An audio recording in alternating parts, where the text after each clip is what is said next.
Hi my beautiful people, nizere ko mumeze neza, natwe tumeze neza, turashima Imana. N'abatameze neza kandi ndabasabira ku Mana ngo mumere neza. Mwisi turimo niko bimeze. Uyu munsi umuntu aba ameze neza, ejo akaba atameze neza. Isi turimo nikimeze. Ubuzima tubamo bwa buri munsi buhora busimburana.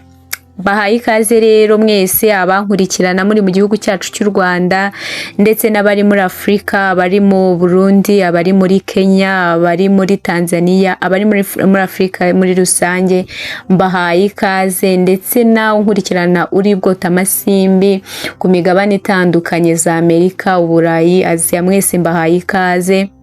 Urukundo mudahwema kungaragariza nukuri mbahaye ikaze. Ndagarutse ngo twongere twiganire kuri filme yacu, mutanga ibitekerezo bitandukanye, uza muri commentaire ugatanga ibitekerezo nawe ukambwira uko filme yacu uri kuyibona.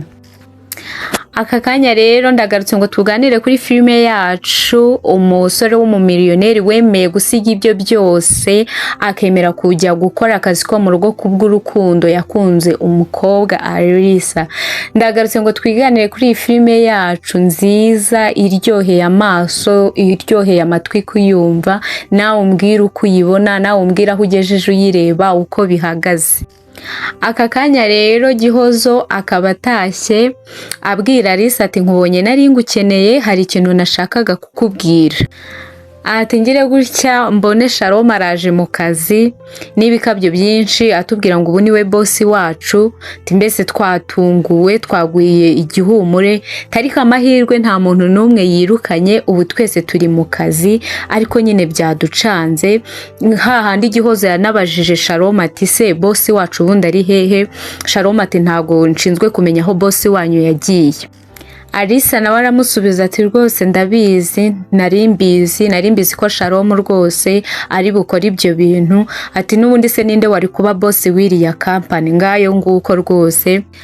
Nuko Cedric nawe yagaruye ubwenge, yakangutse, ariko yakangutse atazi ngo aha hantu ndi ni hehe, sa uyu muntu turi kumwe ninde, mbese nyine ntago ubwo nk'ubwiwe buragaruka ku murongo, ntago nyine ntabwo azi ngo ahantu ndi ni hehe, ntago mbese muri make ntago azi ibintu byamubayeho. Nuko Cedric yakangutse atabarwa n'umumama tutazi, ariko Cedric nta mbaraga afite mu bigaragara, urabona yuko nyine nta mbaraga afite, no kugira ngo ajye mu bwiherero byasabye kuri mama amutwara mu maboko, ariko mu kugaruka twabibonye yuko Cedric kubera nta mbaraga afite n'ubundi yongeye akikubita hasi, yongeye yikubita hasi kubera ko nta mbaraga yari afite. Hagati Alisa nawe kwihangana byamunaniye, ajya ku kazi kwa Kami, ajya kubaza Kami nimba yabaza hano Cedric ari. Kami nawe ati nanjye rwose ibi bibazo uri kwibaza nanjye nibyo ndi kwibaza, kugeza kano kanya sinzi ahantu Cedric ari, kugeza kano kanya sinzi ngo Cedric aherereye he.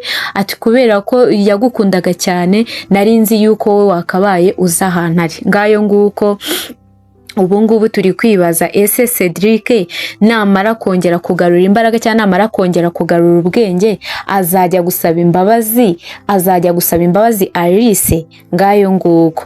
Manuka muri comment utanga igitekerezo cyawe uko wabonye filme yacu, nimba yagushimishije, ese nawe utegereje igice cyacu gikurikira. Filme yacu nakagaruka, jya muri comment wandike utubwire uko nawe uri kuyibona, kandi umuntu wese utarakanda subscribe ndagushishikariza gukanda subscribe kugira ngo tujye tubana umunsi ku munsi, kugira ngo tujye dukurikirana filme yacu, nawe ube umwe mu bantu ba mbere bagerwaho na filme yacu. Ciao.